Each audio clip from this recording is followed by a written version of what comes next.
ఇటీవల ఎన్టీఆర్ ఫ్యాన్స్ ఊరువాడ పేరుతో 100 కోట్ల విలువ చేసే ప్రజాసేవ కార్యక్రమాలను ప్రకటించడం తీవ్ర చర్చకు దారితీసింది. ఈ వ్యవహారంపై వివాదాలు నెలకొన్న నేపథ్యంలో సంస్థ వ్యవస్థాపకుడు సాయి రూప్ పలు కీలక విషయాలు వెల్లడించారు.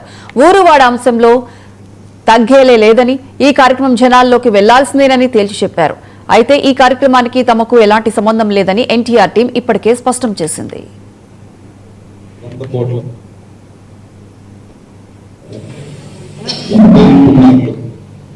వాస్తవాలు ఏంటో తెలియకుండా ఎవరికి నచ్చిందో వాళ్ళు రాసుకుంటూ వెళ్ళిపోతున్నారు.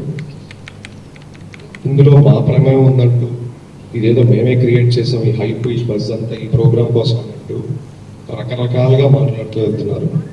ఈ క్రమంలో నేను ఫ్రంట్ ఫేస్గా ఆర్గనైజేషన్ రిప్రజెంట్ చేస్తున్నాను కాబట్టి నా ఫేస్ని పెట్టి 100 కోట్ల మోసగాడు, ఫ్యాన్స్ డబ్బుల్ని కొల్లగొట్టిన దొంగ, ఈ ముఠాకి వీడియో అధ్యక్షుడు, ఇలా ఎన్నో పలు మాటలు పలు పదజాలాలు వాడుతూ విపరీతంగా కొన్ని మెయిన్ స్ట్రీమ్ మీడియాలు అలానే యూట్యూబ్ ఛానల్స్లో కూడా రాయడం జరిగింది. చూడండి, మేము చాలా చిన్నవాళ్ళం. ఒకటి ఏదన్నా ఒక పెద్ద మనిషి మన గురించి రాశాడంటే అది చూస్తేనే రాత్రులు నిద్ర పట్టనంత చిన్నవాళ్ళం. అలాంటిది వారం రోజులుగా నాకు కుటుంబం ఉంటుంది. నా వయసు 27 ఏళ్ళు. వాళ్ళు ఎంతో మంది ఎక్కడి నుంచో ఇవన్నీ చూస్తూ, ఎందుకంటే సోషల్ మీడియా కంటే గ్రామాల్లో ఫాస్ట్గా వెళ్ళేది మన ఎలక్ట్రానిక్ మీడియా, అలానే మన మెయిన్ స్ట్రీమ్ మీడియా. వాళ్ళందరూ నాకు ఫోన్లు మెసేజ్లు, పెద్దవాళ్ళు ఉన్నారు, అమ్మమ్మలు తాతలు ఉన్నారు, వాళ్ళని చూసి ఆరోగ్యాలు పాటు చేసుకోవటం.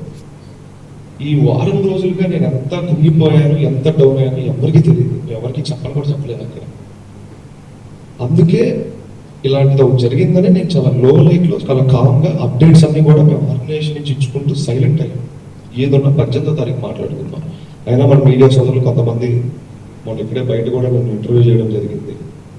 నేను హ్యాండిల్ చేస్తున్న ప్రెషర్ని దృష్టిలో పెట్టుకొని నేను ఏదో 1-2 పదజాలాలు అటు ఇటు దొరికింటే దయచేసి మా నందమూరి తారక రామారావు గారిని అలాగే వారి అభిమానుల్ని కూడా క్షమాపణ కోరడం జరుగుతుంది. రెండోది పోతే మన మీడియా మిత్రులు కూడా ఎక్కడన్నా అన్కంఫర్టబుల్గా నేను చేసి ఉంటే